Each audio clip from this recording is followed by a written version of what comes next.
Part 6 of a serial reading of Oswald Chambers' Abandoned to God. Oswald shared his poems, written during days of spiritual growth and doubt, almost exclusively with Chrissy, who understood and cared. These are poems. Fragments. London, November 10th, 1893. Undone, great deeds, precious principles and true, fallen far, far short of striving, struggling, battling, almost gone, heartsick and weary, undone, undone, wasted time, bitter torturing memory, work, overwork, and work again, after drowneth not the bitterness of wasted time, unrecallable and unforgettable. Fragments. London, December 16th, 1893. Unappreciated.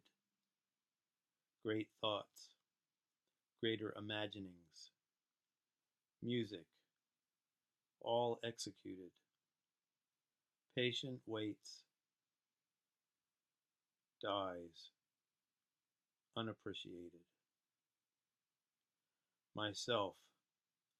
Pure, terrible, high, vile, sensual, devilish, godlike, devil-like, a man.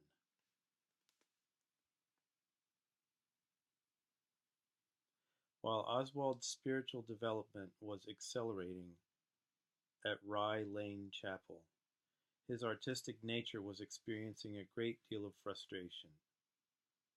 Although he was clearly gifted in music and art, his practical father could not conceive of his youngest son finding a life work in the endeavor of music or of art.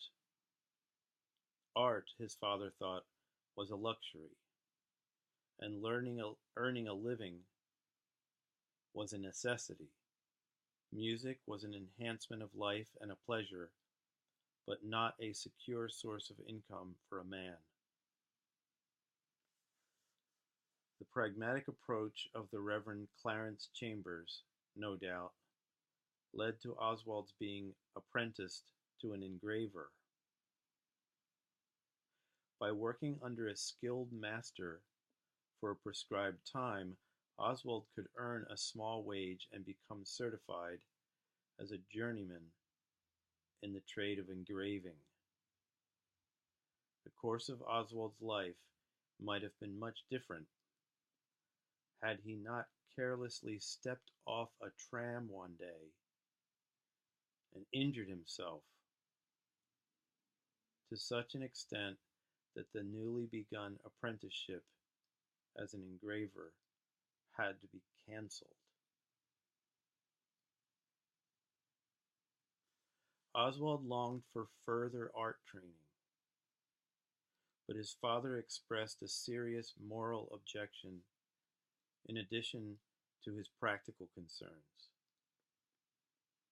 At the National Art Training School, later named the Royal College of Art, students were expected to draw the human figure from nude models.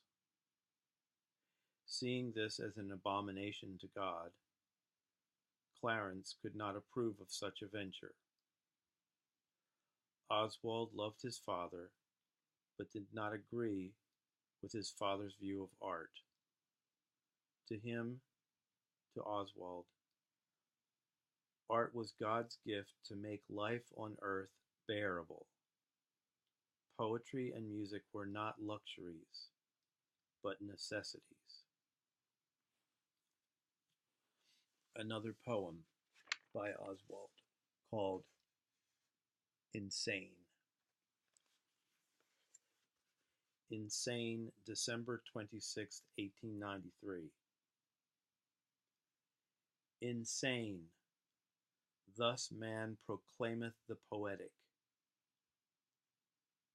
Rhymes, jingles of all words may not be sane, but poetry, those motions of the soul, expressed inadequately in words, never,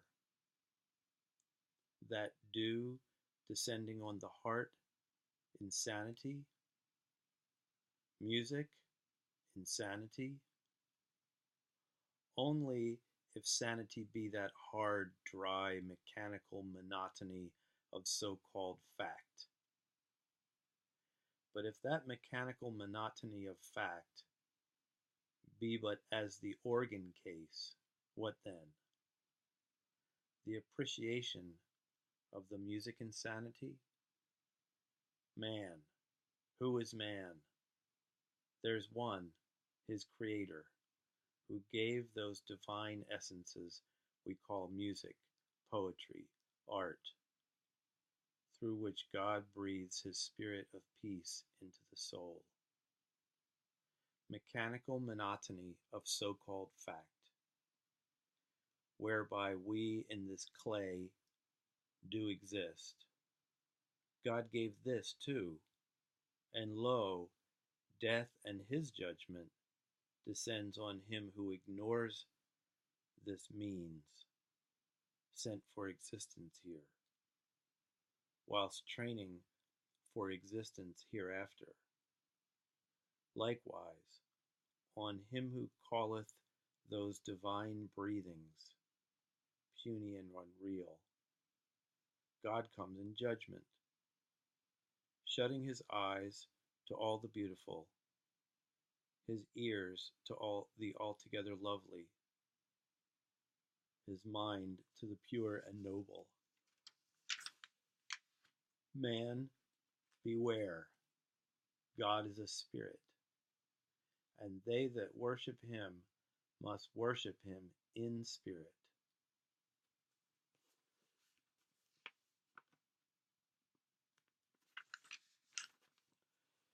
It is uncertain whether Reason or Hannah, Oswald's mother, eventually prevailed.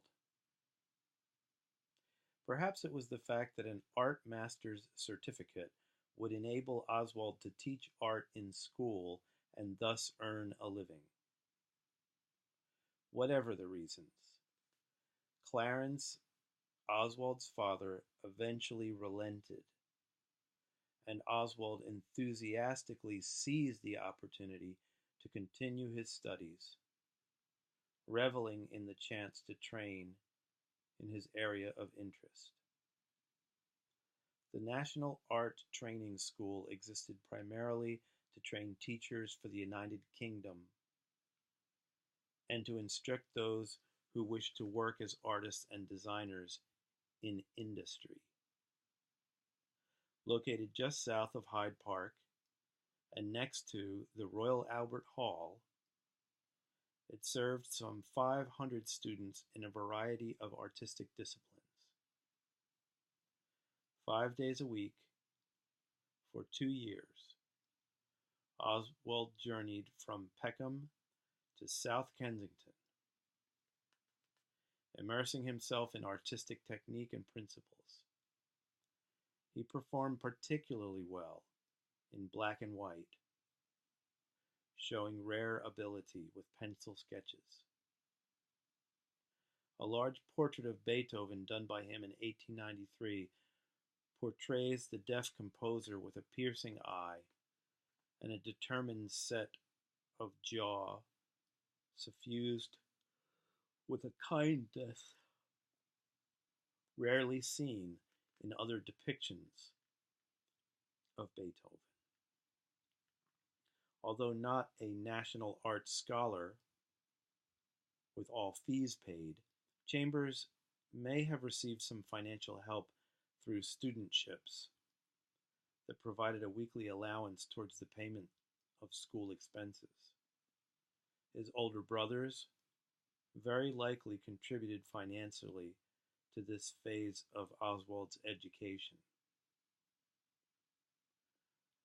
Oswald received his art master's certificate early in 1895 and was awarded a 2-year scholarship to study in the great art centers of Europe. However, he startled the art faculty and his friends by turning down the scholarship to European art centers. The decision was entirely his own, based on his observations of those who had suffered moral and spiritual ruin during similar courses of study. His affection for Chrissy continued to grow, and they carried on a lively correspondence, even while living near each other in London. After a difficult time of unemployment and struggle to find God's will for the way ahead, Oswald felt gripped by a sense of calling. He wrote this to Chrissy on April 22nd, 1895. Whom shall I send to proclaim the salvation of the aesthetic kingdom? Who will go for us? Then, through all my weakness, my sinfulness, and my frailty, my soul cried, Here am I, send me. I would as soon drown myself as undertake such a work as proclaiming salvation of the aesthetic kingdom.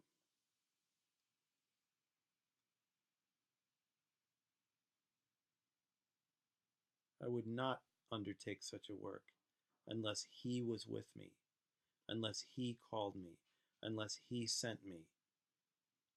Jesus Christ is my Savior, my Master. He is the hot coal from off the altar that has touched my soul, my eye, my ears, my mouth. And I must. Pray for me. I do not know how this is to be done.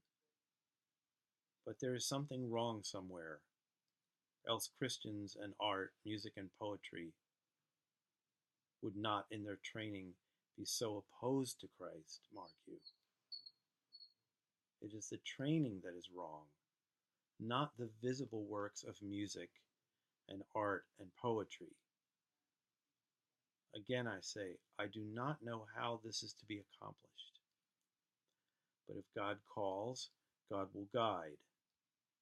And I know that this kingdom shall become the kingdom of His Son. I said I had begun. The outlook is almost too much. But for Jesus' sake, I plunge into arduous, hard study to prepare me for this. That men must listen because of the double authority which I must have. The knowledge and of God in His strength, there shall be both.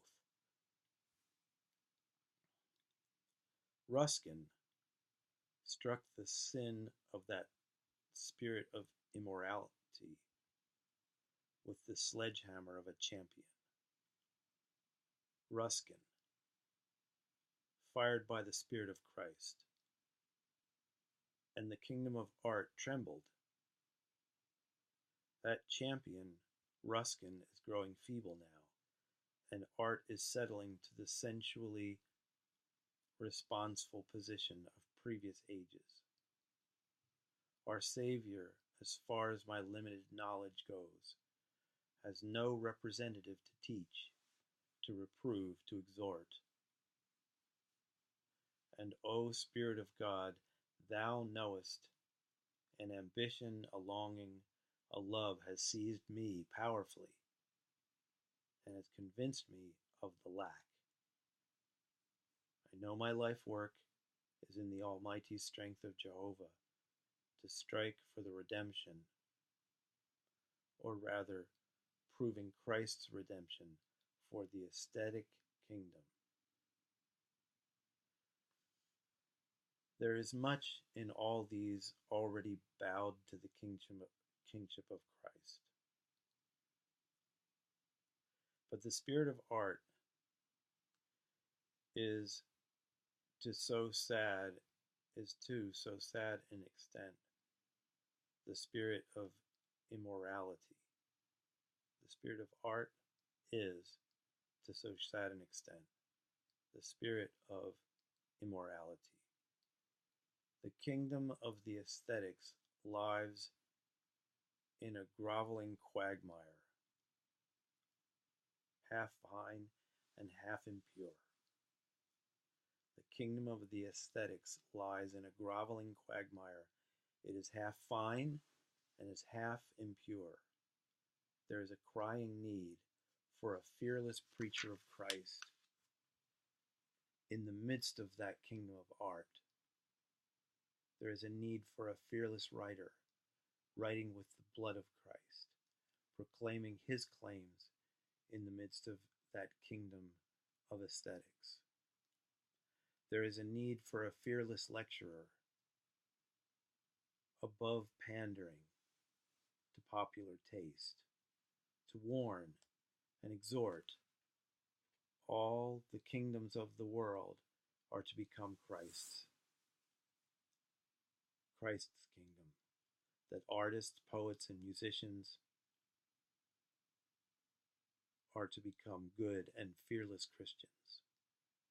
The preacher, the lecturer, the writer must be a man of God first, then a soulful student, that he may preach, lecture, and write with authority.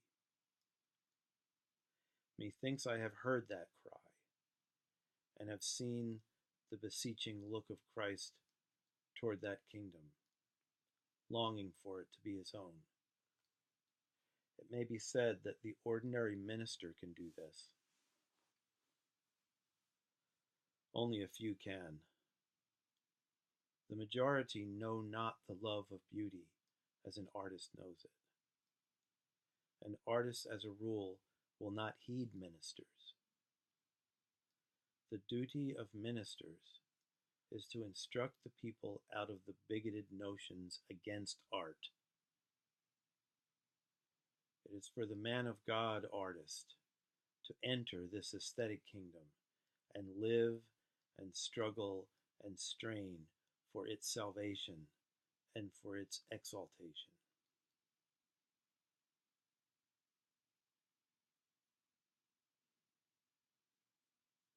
In June, he decided to enroll in a 2-year arts course at the University of Edinburgh.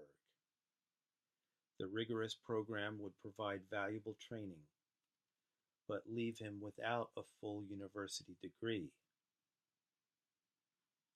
On June 27, 1895, he wrote to Chrissy,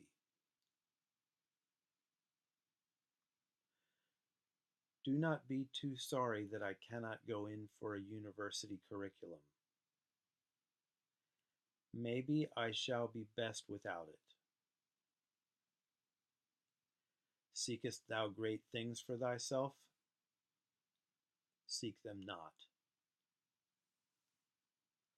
But although I cannot give myself a university training, I will, to the limit of my power, educate myself for his sake.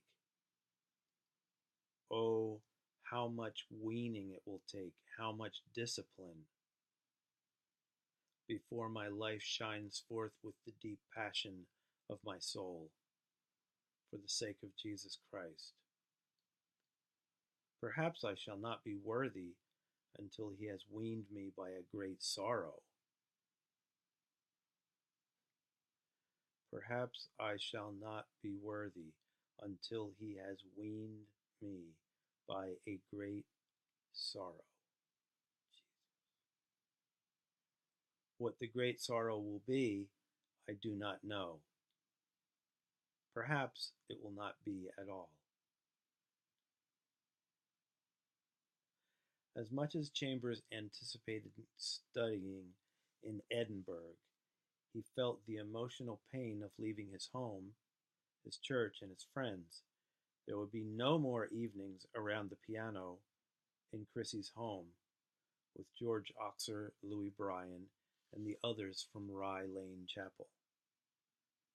His long talks with Chrissy would have to give way to long letters, a poor substitute for companionship and the sound of her voice.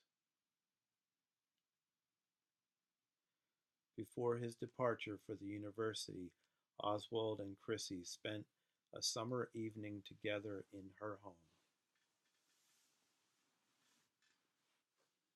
Just for her, he played the slow movement of Beethoven's Moonlight Sonata. And then he read Tennyson's Maud. Chrissy, now 20 years old, was sure she loved Oswald and was willing to wait as long as she had to for him. He held strong feelings for her too, and felt a part of him torn away when they parted. On July 24th, his 21st birthday, Oswald paused to make an emotional diary entry before leaving London. Oswald was born on July 24th. Here is an entry in his diary before he left London and left his girl, Chrissy. I'm going away from my home now, like a bird leaving the old nest, and I'm fond of home. This room with its 4 plain walls has opened out into heaven. Here I have drunk in God. Here I have prayed. Here I have wept. Here I have worked. Here I have agonized. And now, farewell home. I smile because all you know and have seen, God has known and seen too. How grand! You'll never tell the secrets whispered by me in the ear of God, and God's whispered words in mine. No, you'll be secret. Dear room, goodbye. And father and mother and Gertrude, O God, be great and kind, and ever present to them, and all the rest, but they are most away, and these are most at home. These know me, in my nature as I am. They have been to me quiet and kind and steadfast, and I love them. Scotland, all hail! How my soul beats and strange and yearns for you, Scotland. Bonny, bonny Scotland, how I love you. It'll not be long afore I'll be among your hills and braes and woods, Scotland. You'll give me the steadfastness of your everlasting hills, the strength of your storm-torn firs, the power of your mountain streams, the tenderness of your bluebells, and the faithfulness of your noble pride.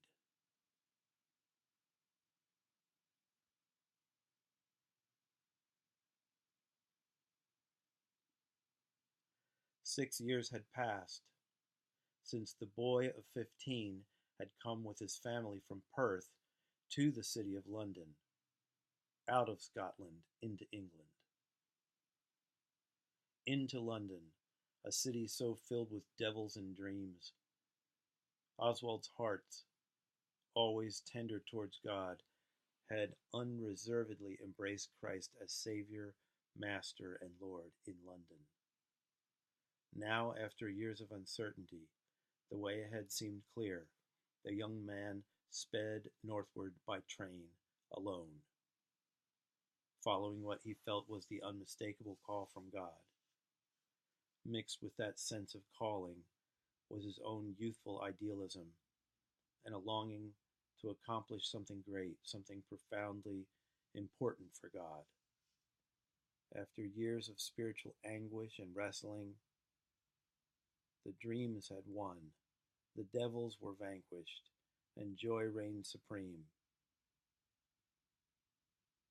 at least for a time. Here is another poem called Unemployed.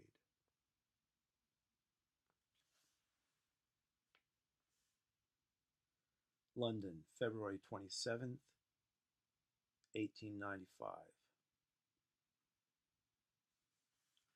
We are the unemployed, by want of work annoyed,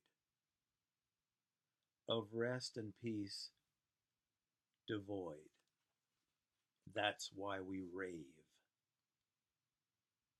We have got minds that think, but thoughts and passions link to drive us to the brink. O dire despair. We have got hearts that cling to every holy thing, but want of bread doth bring intensest hate. We knew the love of some, now starved to death and dumb, whose spirits often come and pain our hearts.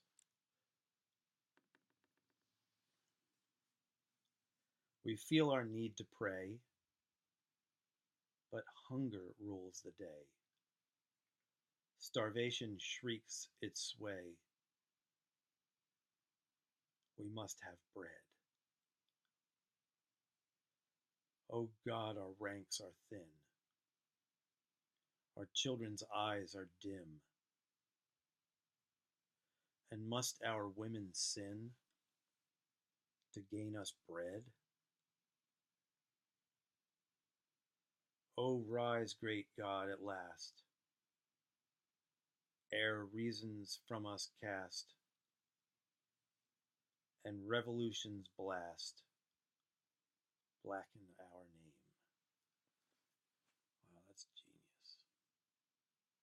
Powerful image of what it's like to sit in unemployment and starvation and death and despair and a desire to rise up in revolution.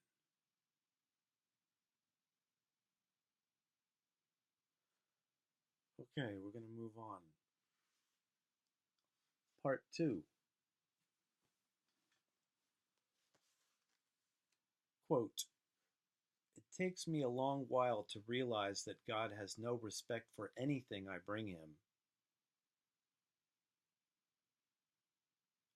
All he wants from me is unconditional surrender."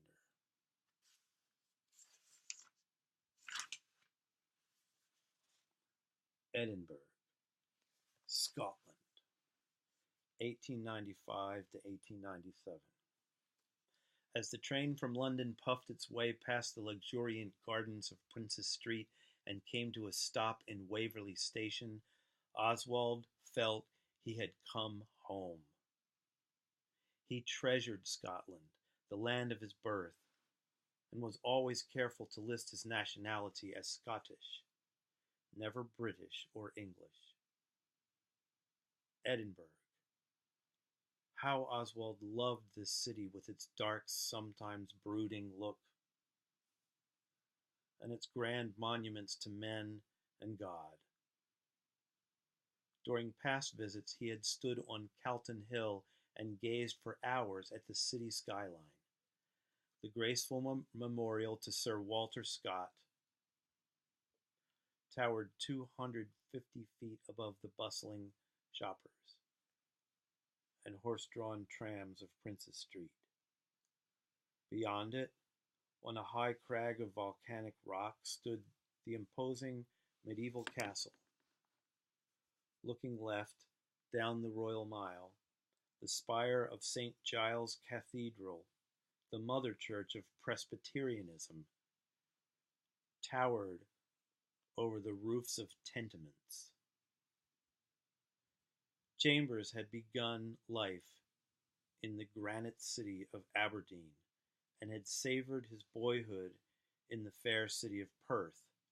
Now he ventured to the Queen city of Edinburgh to study and answer to God's call. He prayed that here the clay of his calling to serve God through art could be shaped and fired into a radiant, finished piece. Edinburgh had nurtured a host of artists who left their mark on the world. Many of them, however, had paid dearly for their success.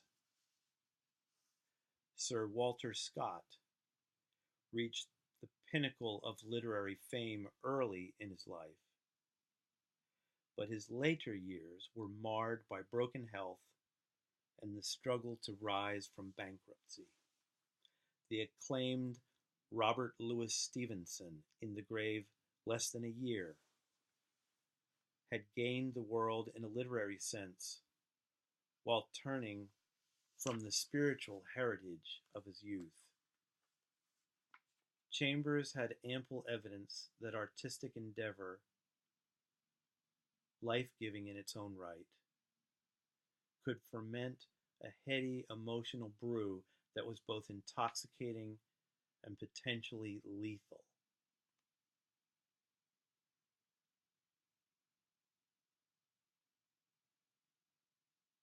In other words, Oswald had a deep awareness that artistic endeavors can be extremely dangerous, potentially deadly. Apart from the artistic and literary world, many courageous men of God had gone before Chambers here, and he was reminded of them at every turn. Foremost among Oswald's heroes of the faith were the Scottish Covenanters of 3 centuries before, who paid with their blood for refusing to acknowledge the head of state as the head of the church. Chambers marveled at their unflinching commitment and zeal, from their bold signing of the National Covenant in Greyfriars Churchyard in 1638 to their courageous deaths during the killing time under James VII in 1685 and 1686. Their motto soon became his own motto, for Christ's crown and covenant. Franklin Chambers, Oswald's brother, made the 60-mile journey by train from Perth to help his younger brother find lodgings and settle in before the university term began. Oswald secured a room 3 flights up at 17 Livingstone Street in the home of a Christian couple, Mr. and Mrs. David Bell. In his room, Mrs. Bell pointed out the favorite chair of the great preacher J.H. Jowett, who had lived there a few years before during his undergraduate days.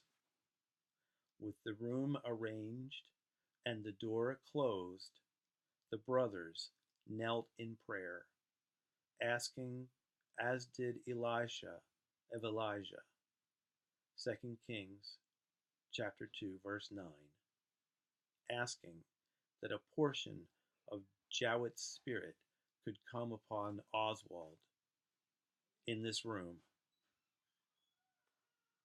Half a mile from Oswald's room stood the stately old buildings of the University of Edinburgh. Founded in 1583, it now welcomed an entering class of 2,700 students to its 6 faculties: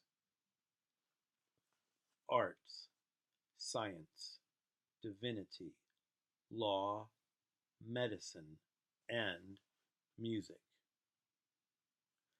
Numerically, the 1,500 prospective physicians dominated the student ranks, which included some 700 studying the arts and just over 400 in law. Awaiting him each day were professors internationally respected as masters in their fields. Professor David Masson's lectures on rhetoric and English literature were verbal works of art. Sir James Barrie, the Scottish playwright and author of Peter Pan, recalled seeing Masson clutch the gaslight bracket when struggling for just the right phrase. In Barrie's book, An Edinburgh 11, he wrote, "It was when his mind groped for an image that he clutched the bracket of the gaslight. He seemed to tear his good things out of it." Silence overcame the class. Some were fascinated by the man, others trembled for the bracket. It shook, groaned, and yielded. Masson said another of the things that made his lectures literature. The crisis was past, and everyone breathed again. Professor Henry Calderwood left a flourishing career as a clergyman in Glasgow to take Edinburgh's chair of moral philosophy. Henry Calderwood's Handbook of Moral Philosophy provided university students in Britain and America with a basic textbook for 25 years. Above all, Calderwood knew his students personally and took a genuine interest in each one. Andrew Seth, professor of logic, psychology, and metaphysics, lectured as if deep in thought. Every word was carefully weighed, avoiding useless repetition and inexact meanings.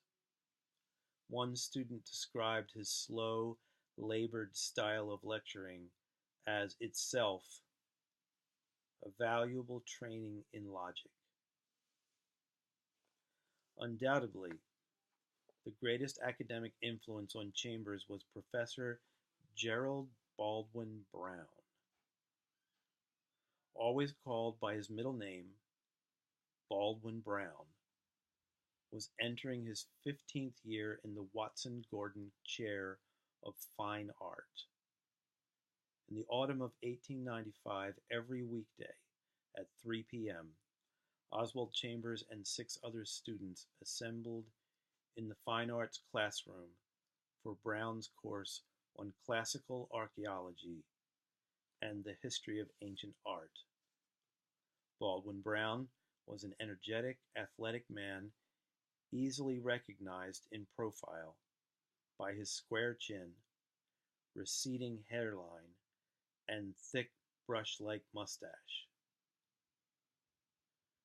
As an undergraduate, he had pulled his oar at Oriel College, Oxford, and played a straight bat in cricket. Now, at 46, he played a strong game of tennis and loved outdoor exercise. Even on the harshest winter days, no one had ever seen him wear a topcoat. On the first day of class, Baldwin Brown outlined the course of study. Before Christmas, they would survey the Greek world of art, including typical rites of special importance for religion and for art. Number 2, Olympia, the Acropolis of Athens, Delphi, Corinth, and other citadels. The cemetery at Mycene and other sacred cemeteries. The ancient city, its plan, sacred and secular buildings, the theater, the private house. The place of art in the daily life of the ancients, its many forms, especially in its application to things of use, the differing materials employed.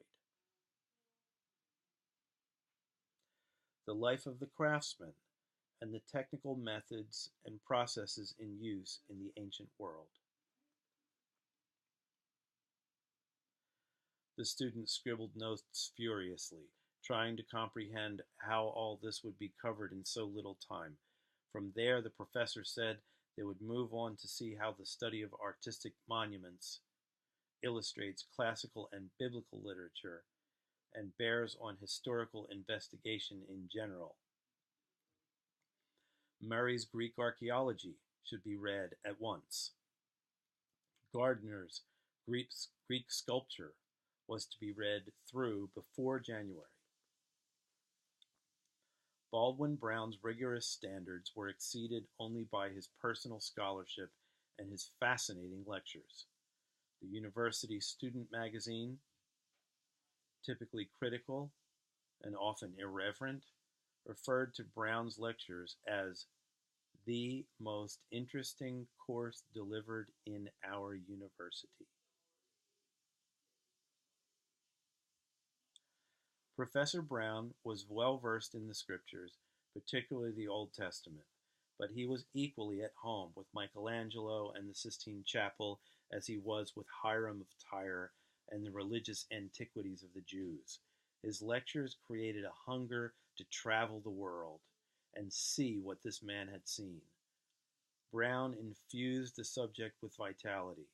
To him, art was first and foremost, the story of people. To him, art was first and foremost the story of people. Architecture was an expression of form and function coming from within. If you wish to understand a people, Brown believed, you must study what they built and how they used it. Art, archaeology, and architecture were the study of life, not just an examination of canvas, stone, and timber. From the beginning of the term, in October 1895, Oswald plunged into his studies with vigor and delight. Letters to Chrissy Brain in London reveal his optimism. A letter to Chrissy. I made very satisfactory progress last week. Work is prosperous, my studies at the university most delightful, and my health of body and vigor of mind were never what they are now. I can study and work and think without fatigue, and that is most delightful. In another of his many letters to Chrissy, he wrote, "My lodgings are really home. I'm quite a son and am perfectly comfortable. It's grand because I can devote my time to study. I do not know any of the students. I live by myself, in myself, and to myself, that I ultimately may be all for others and all for my master." Oswald's choice of a somewhat reclusive life indicates his seriousness of purpose and the introspective nature of his personality at this time. Yet while he could be intensely self-analytical, he was never self-absorbed, never a person who shunned other people.